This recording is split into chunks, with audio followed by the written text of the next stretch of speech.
Hi everyone, it's been 1 week so far trying and testing new things on the DJI Mini 2, and in this video I'm sharing everything that I've learned and changed in those days. Keep watching and you'll be surprised about a few of the things that I've learned.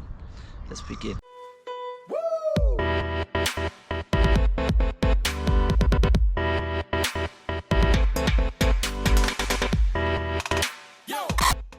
So first subject, we talk about ID and drone requirements. So here I got with me my drone identification, and as you can see here we got the flyer ID and operator ID, and on the back you got the flyer expiry and the operator expiry, and here you got the barcode that any app can scan and it will pop up your details on the website. So let's talk a little bit more about this card.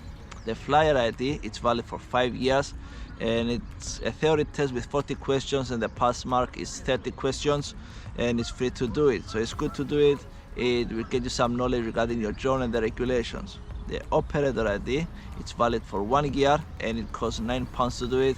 And because our drone is under the category D0, which considers a toy, but because it has camera, you need to register your drone. Second subject, we talk about quick transfer from your drone to the phone, and I'm not talking about the cache file that you find on your phone. I'm talking about high quality, and you can download it full, edit it, trim it, you can do whatever you wish. So how you do that is, firstly you open your Wi-Fi and Bluetooth, go to your DJI Fly app, get your drone, power it up, give it a few seconds, then there is a button on the back here. You press it and hold it for a few seconds. You hear that noise and a blue light. Also there's a blue light in the front.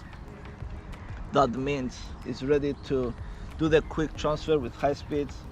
Then you go on your phone, follow the instruction. It says connect device to use with DJI Fly. You say connect, connection successful, view album, then the album will show up.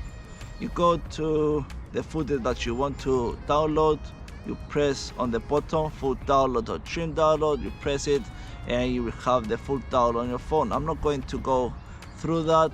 It's really easy and basic to do. Also you can edit your footage on your phone, and there's a lot of it on YouTube if you want to have a look on it. I'm not going to go into details with this subject, so let's move on. As you can see, it's getting dark. I need to finish the video. If I'm not able to finish the video today, I will come to the same spot and finish it tomorrow, and you can blame here because the dog was a big distraction. But let's move on. Now it's about the calibration. On the first video I done the gimbal calibration, but you got on the safety section the compass calibration, which is the drone, and the IMU calibration, which is the data sent to the drone to keep it balanced. So it's good to always do the 3 of them before your first flight, or if it's something wrong with your drone not balancing, and maybe after you travel to a new country, always do all of the 3 calibration to have a good flight and a balanced drone. Quick look now to the transmission. I tested the dual pan, I tested the 5.8, I tested the 2.4, and I found dual pan works the best, as it's automatically deciding the lowest interference for your drone. The lower interference, it means better signal. And talking about the interference and the signal, the longest distance I tried to fly my drone, it was 800 meters. I don't know why. As soon as I reach at that point, it says RC signal loss. So I've done everything. I tried with the wire, I update my firmware, everything is good. So if anyone have an idea why that keeps doing it, let me know in the comment section. And I'm back here trying to finish the video. Hopefully today I will manage to do that. So let's move on. Now I will talk about the maps, and with the maps I learned quite a few things. Now I'm in airplane mode, so you don't need any mobile data or Wi-Fi to manage your drone, but I will show you something now. Having the mobile only, you can go in your app, then press your camera view, go in your maps, and as you can see, They are full of grids. You cannot see anything on your map. You can fly though the drone without any data, but you need the details on the map, so maybe you can find your drone, land and know the area. So what will you do if you try and travel and you don't got data? Well, now I'm having it on aeroplane mode, and it's the best way to fly your drone so no interactions will happen. Find a Wi-Fi maybe from your home, and if you know a country you are flying to, let's say Paris, go in your mobile app, or even if you travel to that country, you can go find a Wi-Fi maybe from McDonald's, Starbucks, log in, and then go to your maps, put your Wi-Fi on, give it a few seconds and it will start reading the map. As you can see, it starts reading the map, and it's best to just zoom in, get all the details you can from the area. And what that does is it saves all the details as a flying map on your phone, and when you travel to that area you will have the map without needing any data or anything. So that's really helpful. And just zoom in, get all the details, and you can do that even with the satellite. Press a different map, zoom in, get all the details you want, and then if you log out you will have all the details of those maps on your phone. Now that we open our standard map and we got all the details, you can see some squares, some circles. Those are the restrictions based on that area. If you press on them, it will give you exactly what are the restrictions. This one, it says fly with 150 meters altitude. If you press on another one, it will say fly with caution, and so on.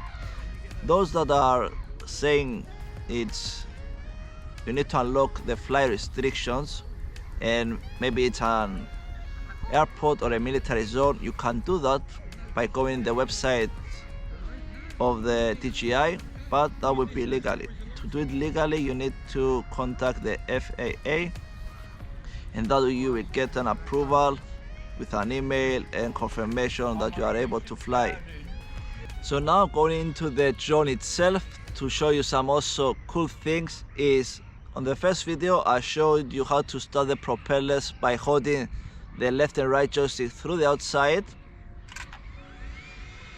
and you can hear the propellers, they're doing more silent noise.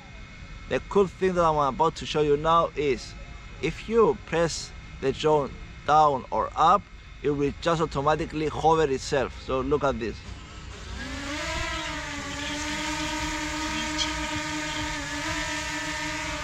How cool is that? So moving on, is the drone itself has sensors. So if it detects something on the bottom of the drone, it will go up. And now we're going on to the subject that I will explain. So when you press your land, it will detect your hand, so you need to press OK to be able to land. The problem by doing that is the propellers do damage, so be mindful by doing that, because it may damage your hand, and by damaging your hand you will drop your drone and you will damage also your drone. So bear in mind by doing the landing position with your hand. If you feel uncomfortable doing that, just find a landing that is clear and land your drone there. Also, I tested how low the drone can go. The lowest I could get it was about half a meter, 1 meter, and then it will say just land, because whatever lower you could go and press down the joystick, it will keep on half meter. But if you continue in pressing it down, it will just land. Before I take off and show you some gimbal tips, firstly, if you go to your settings and camera, there is an option called video subtitles. Video subtitles is the information that the footage of your drone is providing. Let's say your ISO, your GPS at that moment, your exposure, everything. And to get that information, you can download it in Extraction Key or to a free app and open that footage, and we give you all the details regarding that footage. So let's take off and go to our next subject, that, as I said, it will be the gimbal and how to improve your cinematic movements and footage. So now that I'm in there, let me show you the settings I'm talking about. If you go to your settings, control, advanced gimbal settings, here you got the 3 modes: normal, the cine and sport, and you change it accordingly to your likings, what you want your drone to be moving at. Here I change only the normal mode, so I put the pitch speed the lowest at 6, and for me it's good. Pitch speed is how the movement of your gimbal camera moves, so the higher you have it, the quicker it will go. Pitch smoothness, I have it on 25, and that gives the smoothness as soon as you release the camera button. So as soon as you release it, it does that smooth movement, so it will not just stop it all of a sudden. The your rotation speed is how your drone gimbal movement is moving. I have it as full speed now, and as you can see, it gives a nice rotation, and I have it on 25. I put it lower, and again, the higher you have it, the quicker it will rotate. Your smoothness, again the same thing. I have it now on 20, and it's because I want it to be smooth. So when I turn it and release it, you see it keep going and gives that movement. So if we fly and do some movements and play with the camera, you can see how smooth it can go, and you can control it as much as you want. And if I remove all of it, look, it keeps going until it has that smooth finish. And that is a really nice tip regarding your cinematic movements. Another thing is, if you press the FN button and your camera movement, you can get the ×2 zoom on the 4K. And regarding the zoom, it's really nice, and you can play around it, go how smooth you like, and that's really helpful. Also, you can access the zoom through the thing. You can just press double tap, and by pressing the screen, also you can control the gimbal. You can adjust it as high and low you want. And regarding the zoom, 4K is ×2, 1080 is ×4, but that I tested the 1080 is not that good, but this is really good ×2 movement. You can have it there, and still you will have some nice clear image.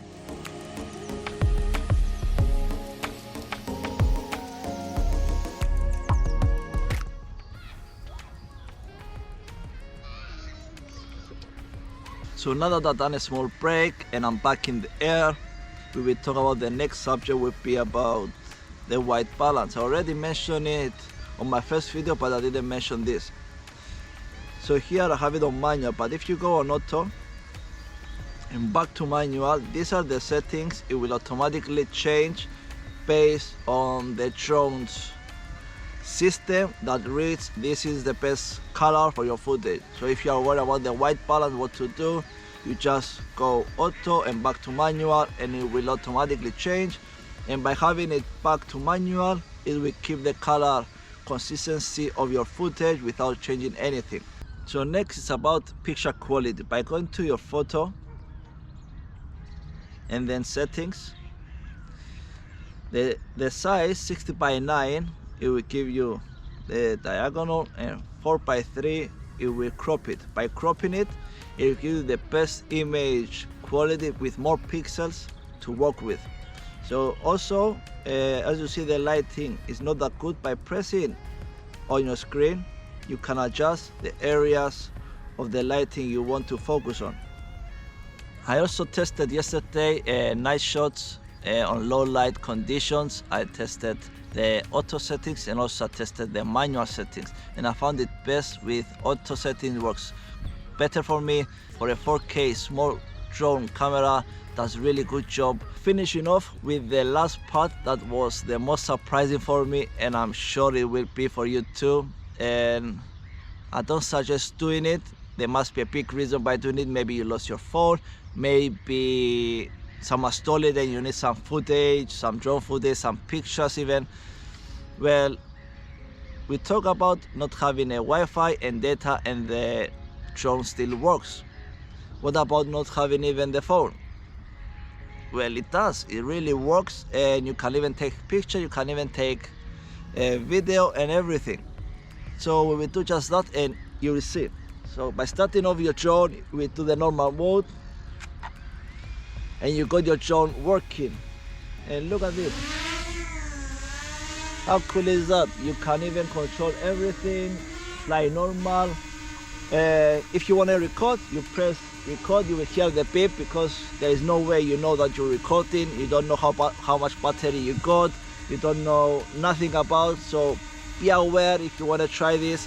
As I said, there must be a big reason doing it, and it works. Everything works as normal, but you don't got anything to see.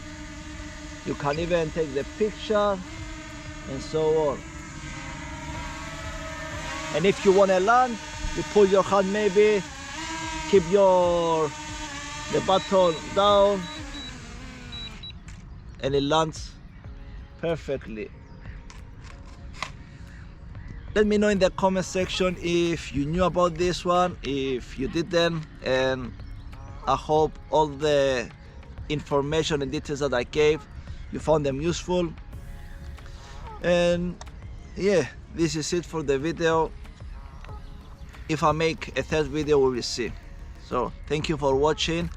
I hope you gain some new information regarding this amazing drone. It's really incredible drone. I had zero issues. I was flying this for 1 week and I'm really happy with this investment, and I'm looking forward to use it on my following trips, using it to do the cinematic moves that I learned. And yeah, this is it guys. Thank you for watching again and see you on the next one.